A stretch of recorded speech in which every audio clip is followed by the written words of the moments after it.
Well, good morning, good afternoon, good evening, whoever you are, wherever you are, whenever it is for you. For me, it is just past midnight on Thursday, January the 9th, 2025. That makes this the news for Wednesday, January 8th, 2025, day 1050 of Vladimir Putin's war of aggression against the people of Ukraine. And I see the peeps are coming in. Thanks, Bjorn. Hey, Anthony. Hey, Clay Fry. How you doing? Hey, Darlene. Hey, PT. Hey, Eli, Nightshade. How's everybody doing tonight?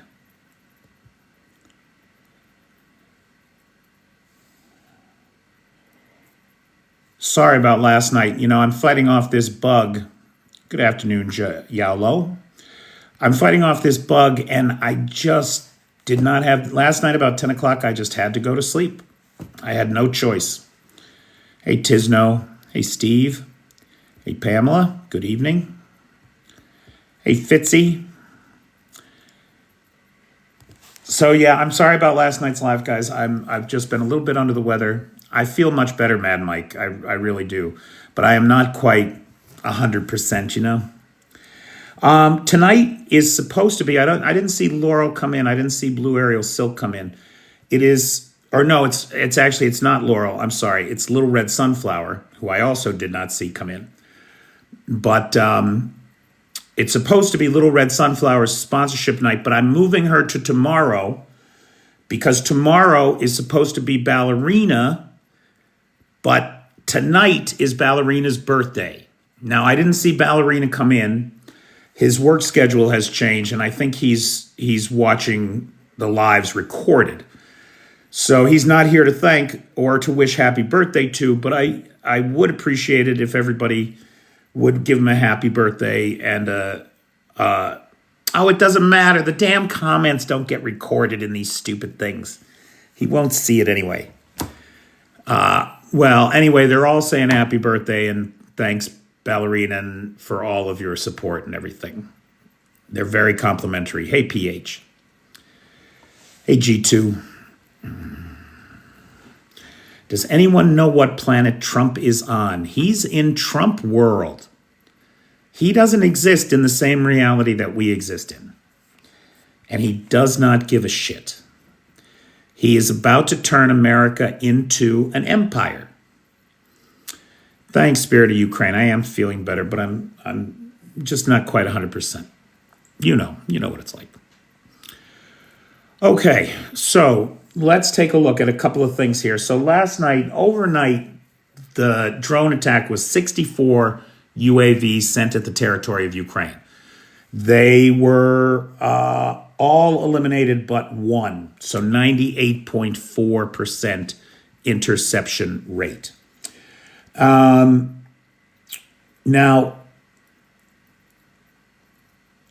the Russians... We saw on Monday that Russian losses in Ukraine have exceeded 800,000. Today, the British Ministry of Defense confirmed some of those numbers, or yesterday, actually, this came out. The British Ministry of Defense confirmed some of those numbers, saying that the Russians had lost an estimated 427,000 men in 2024. That's up from 250,000 the year before. It's a huge increase.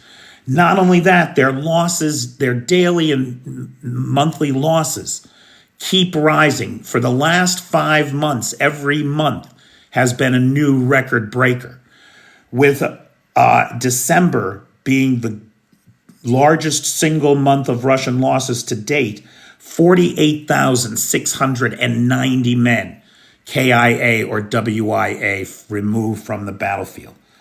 48,690 men. That's an average daily loss of 1,570 men.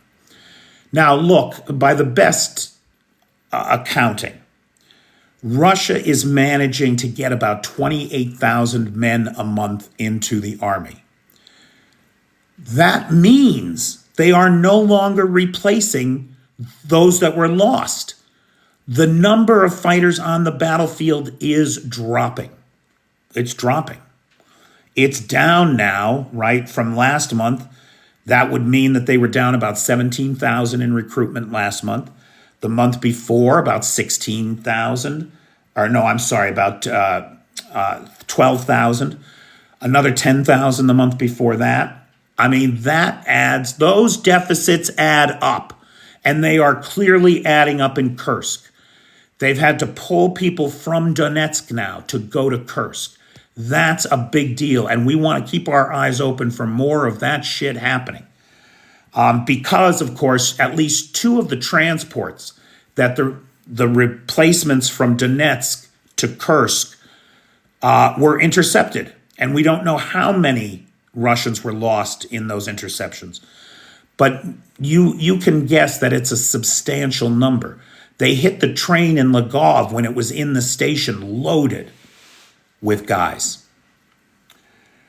So we don't have the numbers, except the total for last month.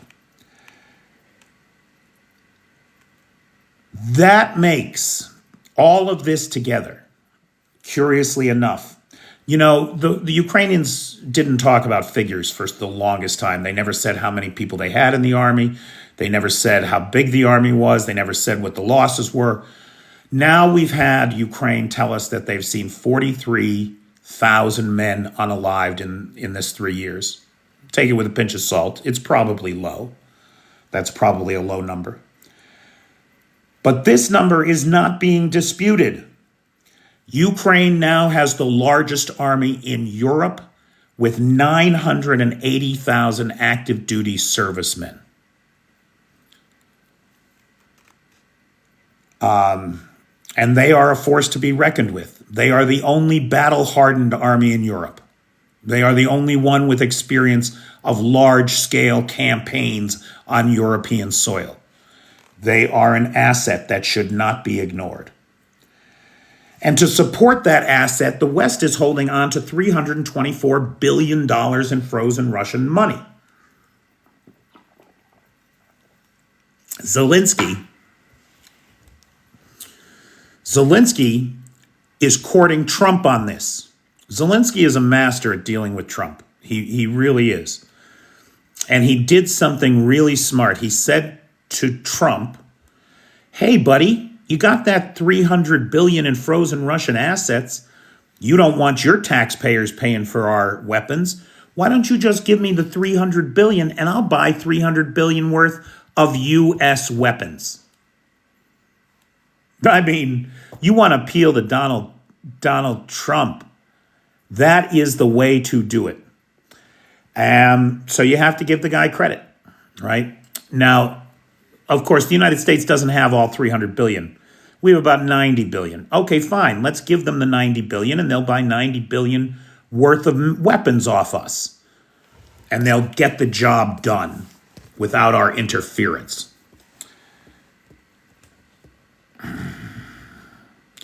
Would someone show G. Will out the door, please? We don't need that person here. Thank you. Well, we don't know what Trump is going to do yet. Trump is easily manipulated. Let's face facts. He's a narcissist. Appeal to his narcissism, and you'll get out of him what you want. Nobody does that like Zelensky.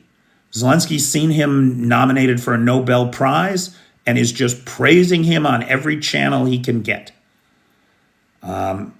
It's not a bad approach. The whole idea of taking the frozen Russian assets and giving it to Ukraine for weapons purchases is not a bad idea. I would rather see the money go toward reparations. Clearly, Russia owes Ukraine about $1 trillion in reparations, and that would be a good down payment on it. But I am not opposed to seeing it go for weapons either and count against the reparations bill. Engels Air Force Base, the oil depot, the Crystal oil terminal at Engels Air Base, which is responsible for storage of fuel and lubricants for the airport or the air base there, is on fire tonight. It was struck last night by drones, and just a couple hours ago, a second tank exploded. That explosion was large and violent, so much so that the governor of the area has declared an emergency. The towns around there are being evacuated, and 2 firefighters lost their lives. First responders, baby, they're always in harm's way. This is home to the Tupolev bomber squadron of Tu-95s and Tu-160s that carry the big bombs, the Iskanders, those kinds of missiles. And so with no fuel there and hopefully with some damage to the base, those planes are not going to be flying anytime soon. We hope. That is our big hope with that, right?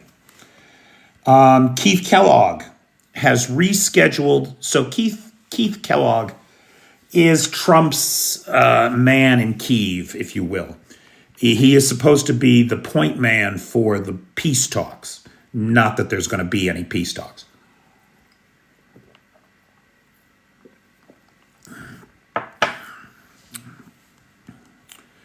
He has rescheduled his trip till after the inauguration. Now, look, you can say what you want. I mean, everybody here knows that I think Trump is an incompetent con man who is doomed to lead America down the path of self-destruction. Like, that's who he is. If on the way he happens to do some good for Ukraine, it's purely by accident. He doesn't have any intention of doing any good for anybody, ever. He's just not that kind of person. Hey, Sarah. So everybody knows that that's what I think about Trump. Now, then there's the reality, then there's the simple reality of what it means to be a representative of the United States government. How are you sending liaisons to a foreign nation when you are not even inaugurated yet? What is wrong with you? Do you have any sensibility about what your role in the world is? No, he doesn't. We all know that, right? For him, the entire world is him. And that's all there is to it. So if he's already been elected president, well, he's as good as president now, right? So he can send envoys to foreign nations. No, you are still a private citizen. We have a thing called the Logan Act that keeps you from doing exactly what you're doing. So I think that might be why Keith Kellogg has rescheduled. However, there may be other factors, right? Because we know these people are not reasonable. Maddie suggests he wants world supremacy. He does, Maddie, right? Would someone please show Tony to the door? Thank you. Good evening, Bertie. How you doing? Now, whatchamacallit, there may be other reasons for this. There are people online that are speculating some very dark reasons. Basically that, Putin owns Trump and he intends to get his money's worth out of him. And so he has threatened him in some way. And so Trump has pulled Kellogg back. Maybe. We don't know. I'm going with the it's not appropriate kind of argument. And somebody pointed that out to him. Could there be other more nefarious reasons? Of course there could be. So do you guys know what the Joint Expeditionary Force is? Has anybody ever heard of Jeff? Probably most of us, when we hear that, we think of World War I and the American Expeditionary Force. Over there, over there. But the Joint Expeditionary Force is actually, it's like NATO. It's a security alliance among really just the Baltic states and the UK. So UK, Scandinavia, Baltics, and the Netherlands are in this thing. And they basically patrol NATO Lake, the Baltic Sea, right? They patrol NATO Lake.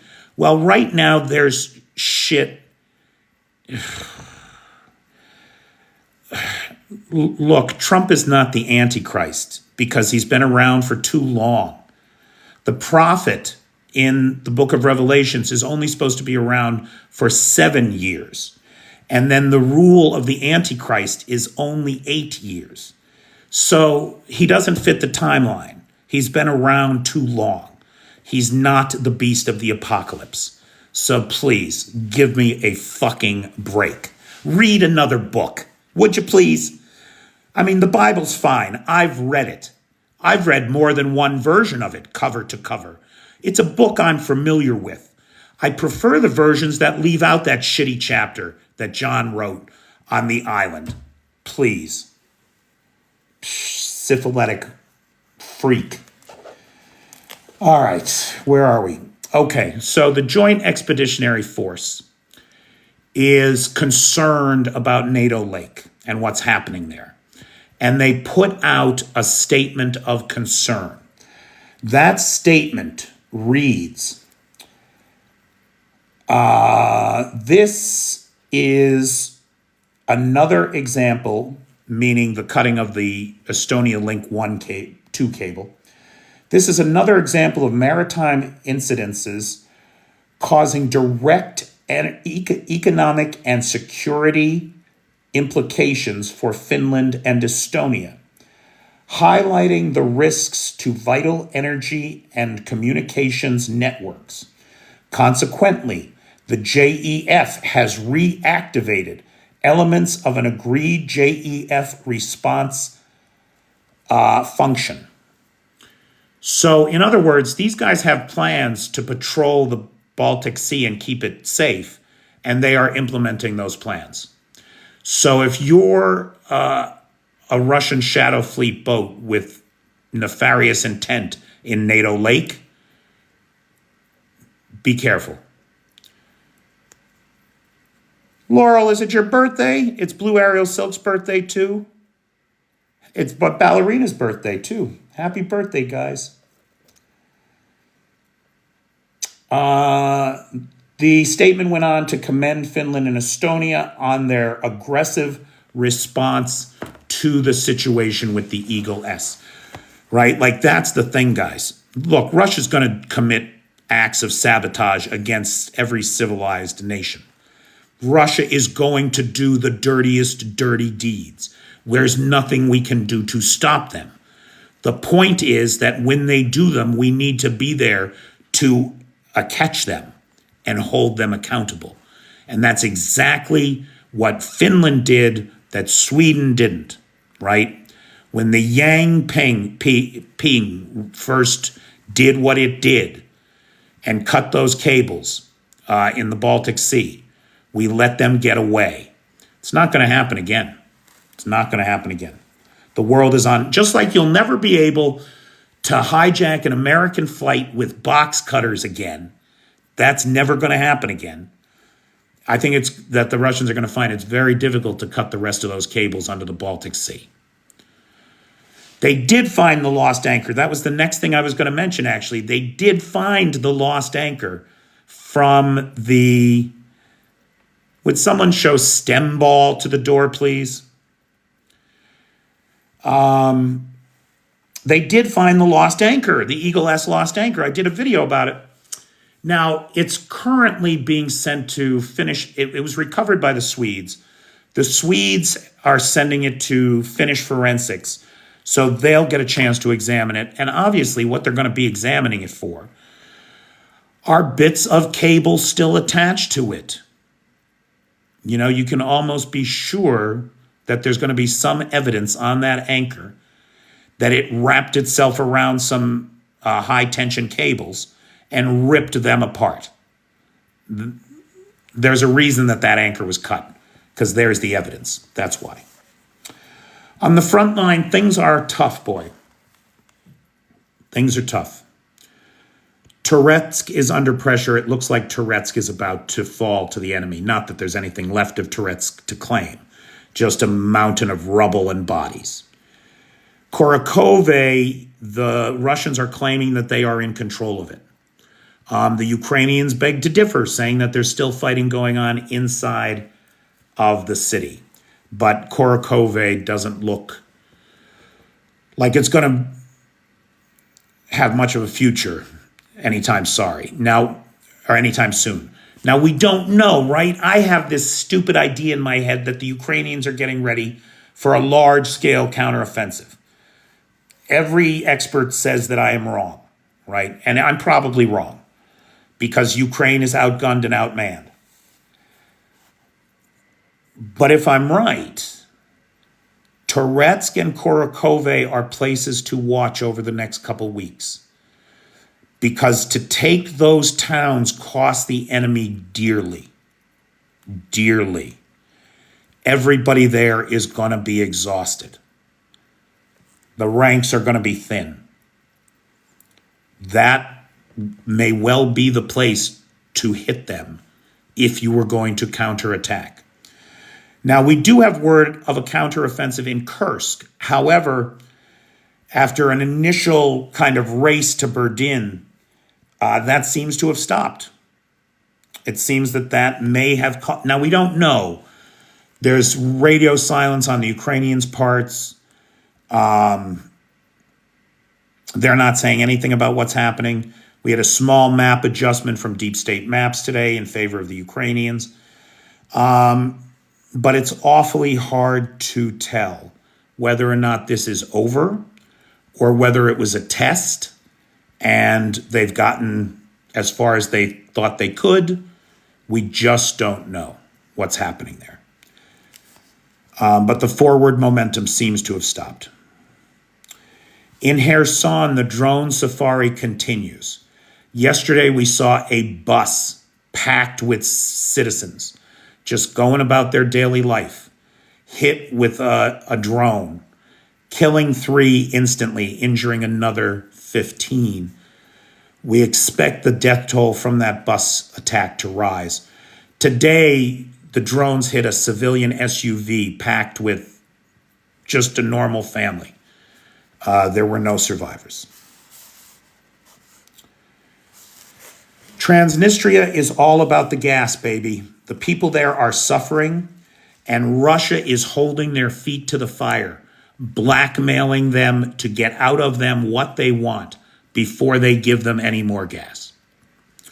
It's really something to see. Turkey. Turkey is threatening to go to war with the Kurds in Syria. Now, none of that would be possible without the war in Ukraine and Russia's abandonment of Syria.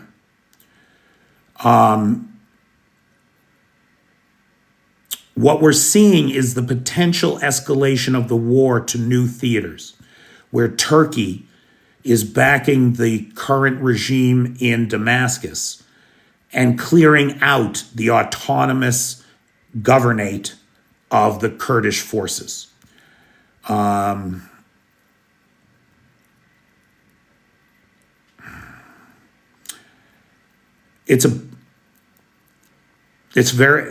Everything that is proceeding out there in the world, all of the chaos that's out there, can directly be traced back to Ukraine. If Russia hadn't invaded Ukraine, we wouldn't have had the October 7th Hamas war. We wouldn't have Turkey threatening to invade Syria.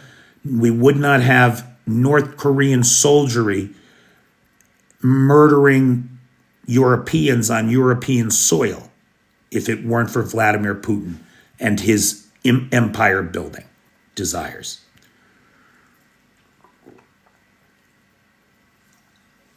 Last thing for today. Well, 2 things. One is an actual legitimate Ukraine story. The Ukrainians are claiming that they have an F-16 pilot that did something no one has ever done before. He used up his 4 missiles.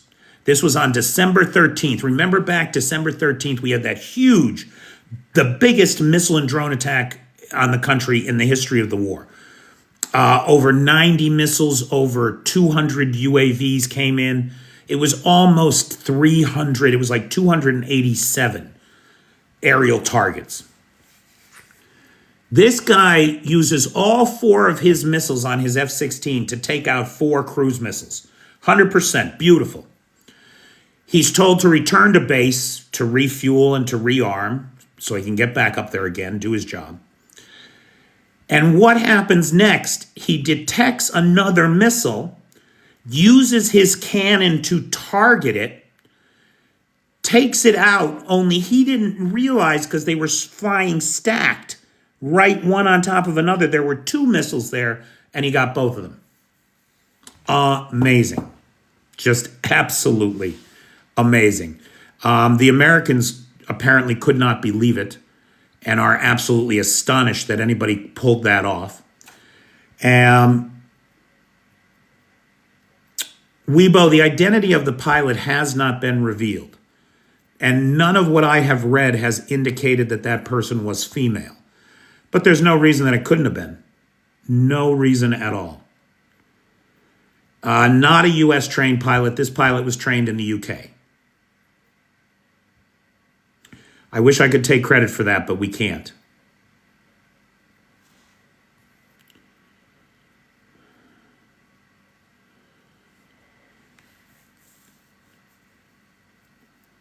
Hey, Paul. Everybody's talking to you. Okay. So the very, very last thing, well, if you got a source, Birdie, send it over. I'd love to see it because I couldn't find out anything about this pilot. The Kyiv Post mentions nothing. The Kyiv Independent mentions nothing. The local media here have not released that person's name. I didn't find anything on AP or Reuters either. Ace is the name. Damn right, Gilbert. Ace. The last thing that I want to mention, and literally it is the last thing that I want to mention, because I don't want to be talking about it at all. However, in the United States, hospitals are quietly invoking a mask mandate inside the hospitals. If you happen to go to a hospital anytime soon, you are likely to be asked to put on a mask. And the reason for that is because they are talking about a quademic. A flu season, COVID, an RSV, and another flu or flu variant something is hitting the U.S. That is nothing compared to something that I think they're calling HMVP.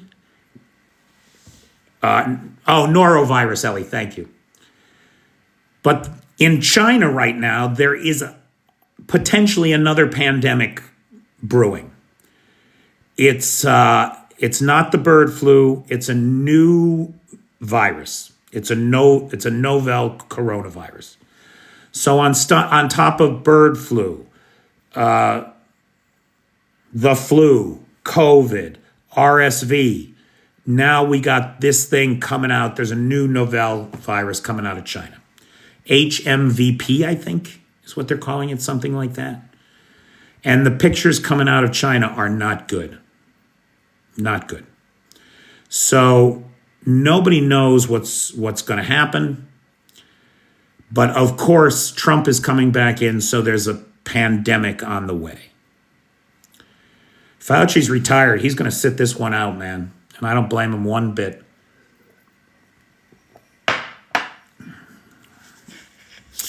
It's bad. It's a bad scene.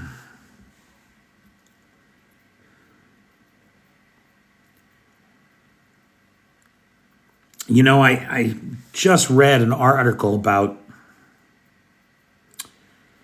what's it called? Antibiotic microbial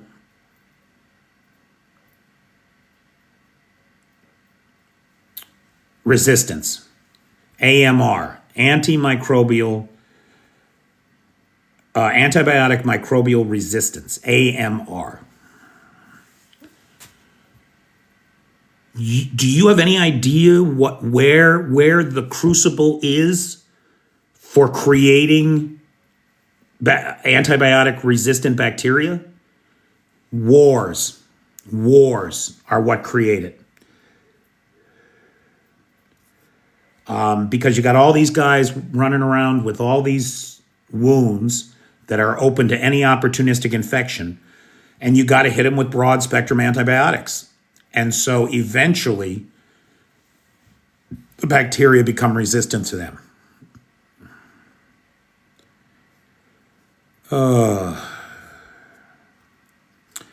Okay, so a couple things real quick. Big thanks to Ballerina and happy birthday to Ballerina. It is his birthday and it is his sponsorship night.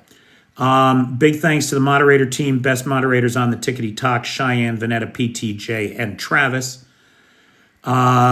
Trench foot is actually a fungus, Waldo. Trench foot is a fungus. Big thanks to Lars, who has the Discord server and the Alexievich archive, and big thanks to Nightshade, who has the Peter's Peeps group on the Book of Faces. I didn't see cool tonight, Maddie. Okay. So, trench foot is very real, and it is a problem in this war. I'm aware of it as a problem for folks on both sides.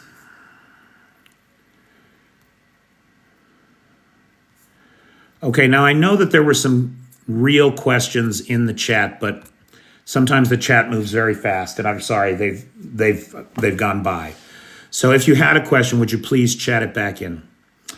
There's another beating around the bush president. All of a sudden, it will disappear. Yeah, right.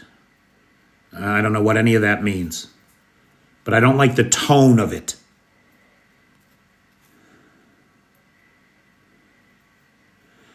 Jedi, you had trench foot over 20 years ago. Where'd you get trench foot, man? 20 years ago.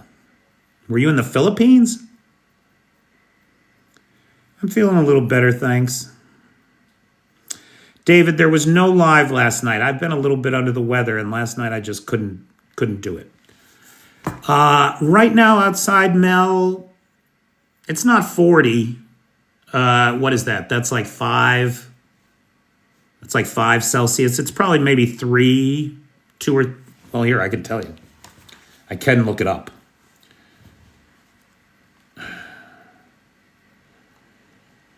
Oh, I'm wrong. It's 41 out. So that's like 5 Celsius, right? So it's very mild. Thanks, Eli. I'm feeling much better. Yeah, Paul, it's going around.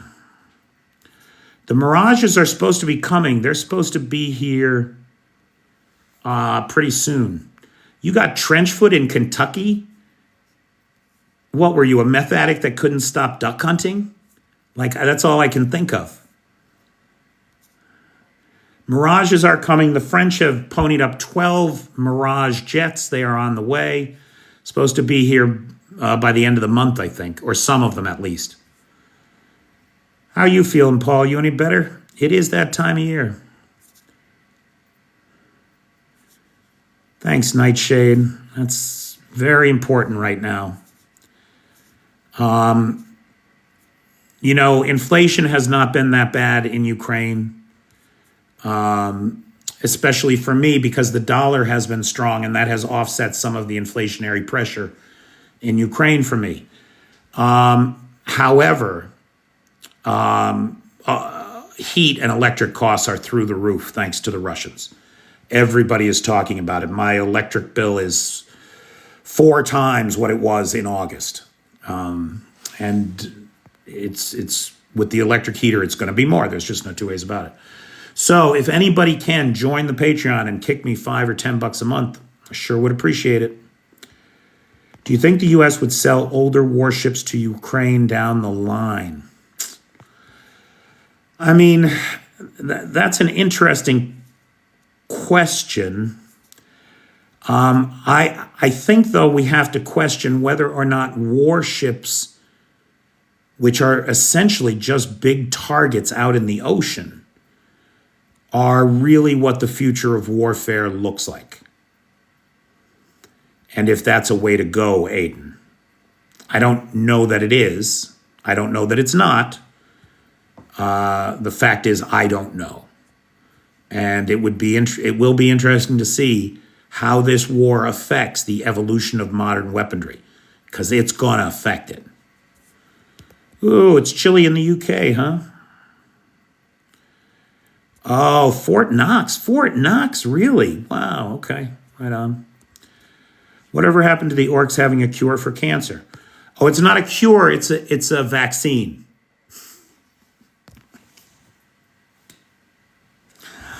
It's a vaccine. It's a vaccine. Don't ask me. I mean, come on, Dusty. These people are nuts. What can you say about Greenland and Canada? Well, in Canada, they have maple syrup, which I really like. And in Greenland, they have Greenlanders, which was an excellent novel, which I highly recommend.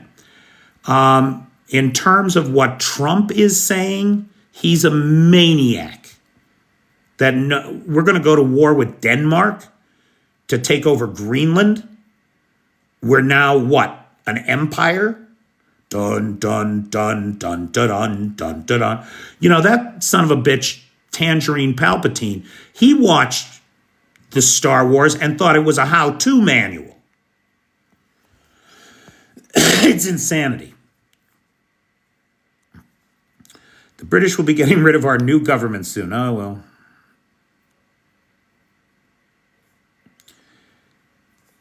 Well, Mel is saying it's colder in London than it is where you are. He's saying it's minus 11. Hey, Richard Prexis. Hey, Fitzy. Hey, Walter Williamson. Did you discuss Trump's attempt at getting new friends in Panama, Canada, and all of Europe? No, I didn't, because this is not an American program. Here we talk about Ukraine. And the fact is that as insane as Trump is and as bad as he is for America, it's not impossible he might do something good for Ukraine. And so as begrudgingly as I will have to acknowledge that, I mean, I do have to acknowledge it. And we just have to wait and see. Because it could be, if he gets his way, that we might one day need Ukraine to save us. Because that's the way he's going with it. Thanks, Hardley.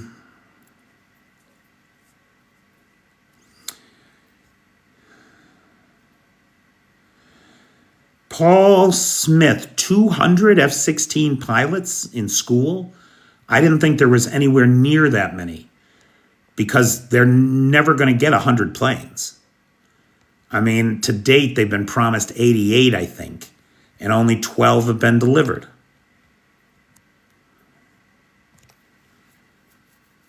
Oh, Paul, that's funny. Mine was about 5 days, too. Mine was about 5 days, too. Last Thursday was when it hit me. So a little bit more. Well, no, today's Wednesday. So, yeah. Thursday, Friday, Saturday, Sunday, Monday, Tuesday. Yeah. Mine was about 5 days, too. You too, Darlene. Well, it's that time of year, that's for sure.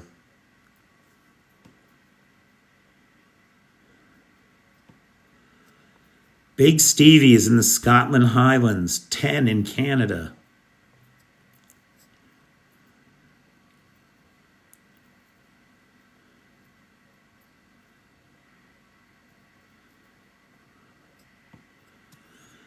Okay.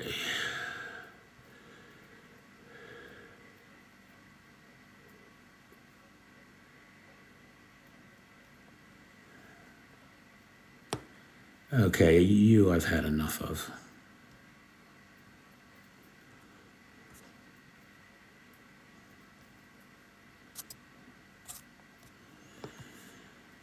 Hey, Dan Ballard, how you doing, pal?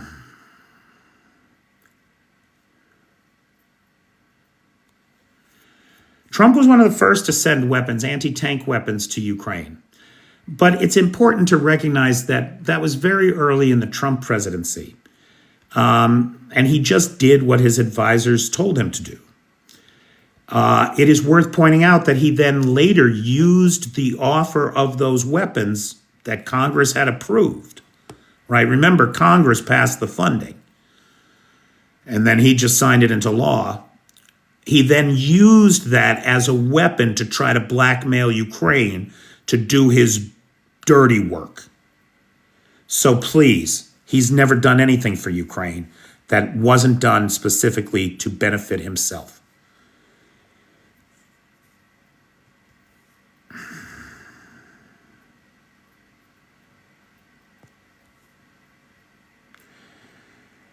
Ooh, Shahed drones being guided with Starlink? Interesting, Doughboy. I have not heard that.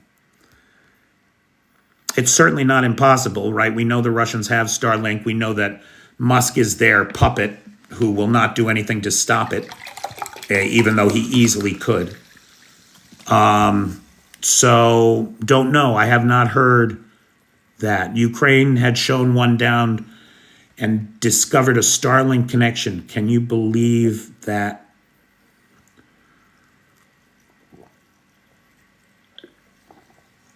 Well, I haven't heard that, Doughboy. I don't know anything about it. How long will Ukraine last if Trump pulls all support?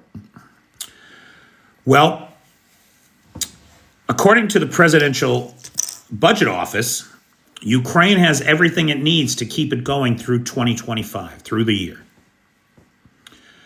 I don't really know that that's true. And we don't know what Trump is going to do. And we don't know what the Europeans will do based on what Trump does. So just Trump pulling support from Ukraine is certainly not enough to end this war. And the Ukrainians, I was out in the Donbass. I had the great pleasure of meeting with some of the guys from the Edelweiss group. And I had one of those guys tell me that if Europe and America abandons Ukraine, they will fight the Russians with slingshots and sticks.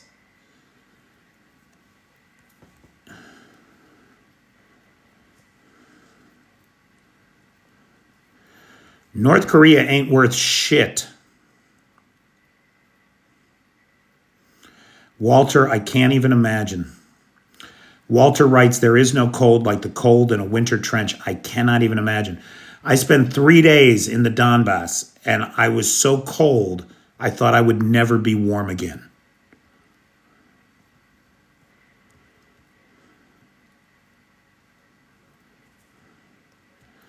I think the EU will step up. I really do.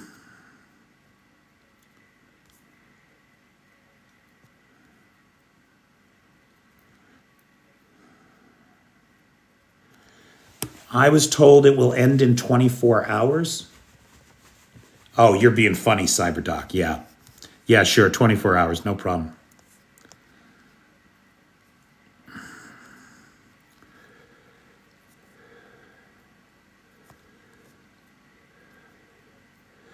Florida welcomes you, Peter and crew. Oh, well, thanks, Florida.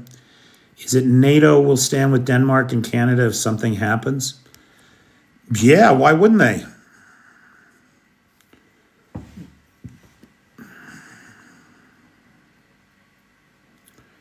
Said the same about NV. What's NV?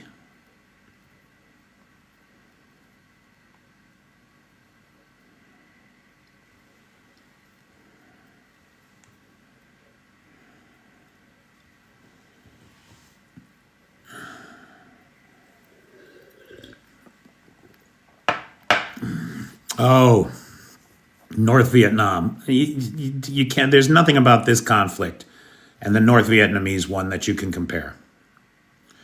Do I think Russia still has many weapons? Hell yeah, they do. They're increasingly old. They're increasingly worthless. They're increasingly of little to no value. But they've still got plenty. And of course, they've got North Korea and Iran to draw on. Solar NZ, I haven't heard anything from South Korea about increasing helping Ukraine to balance the North. Quite the contrary. The South Koreans have rebuffed the Ukrainians at every opportunity that they've asked for weapons. So I don't know. There's a little problem with South Korean law. Under South Korean law, they can't sell weapons to anybody that's at war. And so they would have to change the law or make an exception to the law for Ukraine. And they don't seem interested in doing that. We now have to consider the U.S. attacked a NATO ally? What are you? The things coming out of your mouth are weird, Doughboy. What the fuck are you talking about? The U.S. attacked a NATO ally?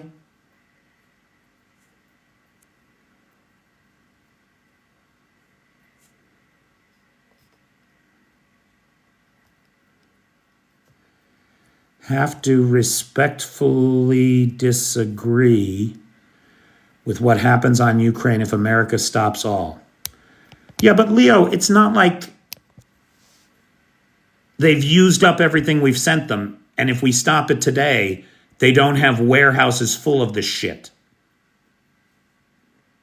Right? I mean, you can just disagree with me, but when the war continues, don't be surprised. Russia is still getting shipments from Iran, yes.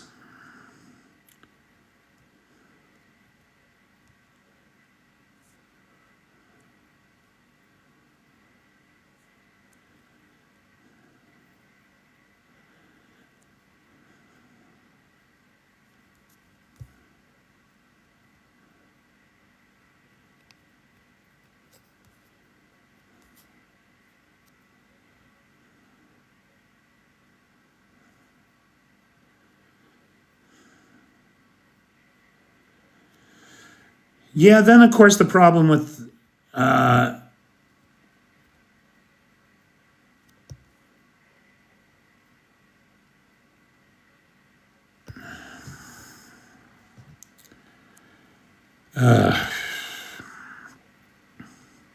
yeah, South Korea has its own problems to deal with. There's no doubt about that in this President Moon or Yoon or whatever it is. And of course, Russian interference and North Korean interference. Make no mistake, that's all part of how South Korea is responding, because they do not want to rattle the cage of that 800-pound orangutan with his finger on the nuclear button that's sitting above the 45th parallel. Right? Come on.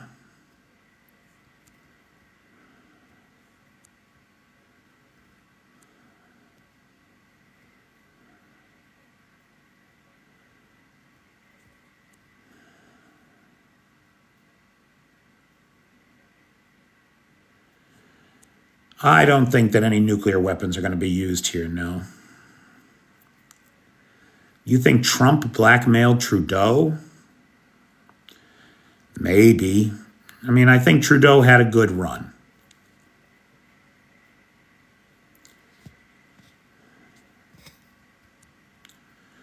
Hey, Solo. How's life in the silo, Solo?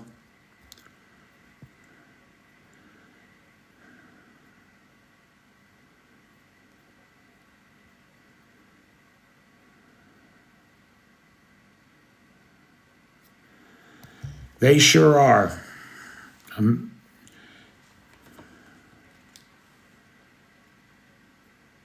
Okay.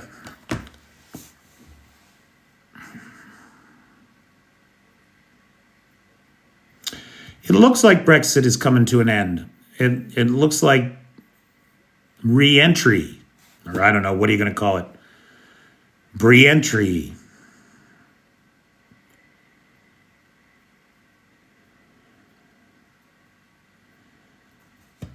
Right, Richard? That's what I thought too. All right. I want to take a moment here and thank the moderator team, best moderators on the Tickety Talk, Cheyenne, Vanetta PT.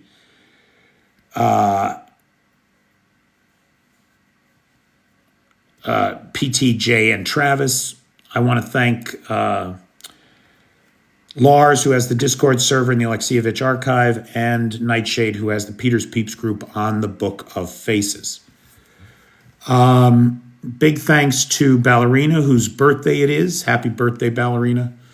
Thank you for all of your support of this channel over the past year. Really appreciate it. Thanks, Solo.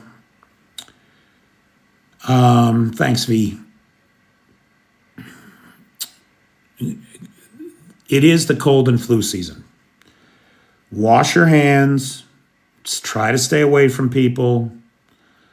Eat well, get good nutrition, drink lots of fluids, etc. And there's a little red sunflower. Hey, little red. She'll be the sponsor tomorrow night's live. Thank you, little red. And thanks, everybody. Hey, Pug and Mahone. Thanks, everyone, for your ongoing support of this channel and for your support of Ukraine. I'm telling you, we're going to be glad we did one of these days. Oh, yeah, Trump is going to wrap this whole thing up within 24 hours of his inauguration. No problem. Absolutely. Absolutely. And then he's going to win the Nobel Peace Prize for it. And then he's going to bring peace to the Middle East. He's going to see Putin in The Hague, and he's going to go straight and narrow. Good night, everybody. Make it a great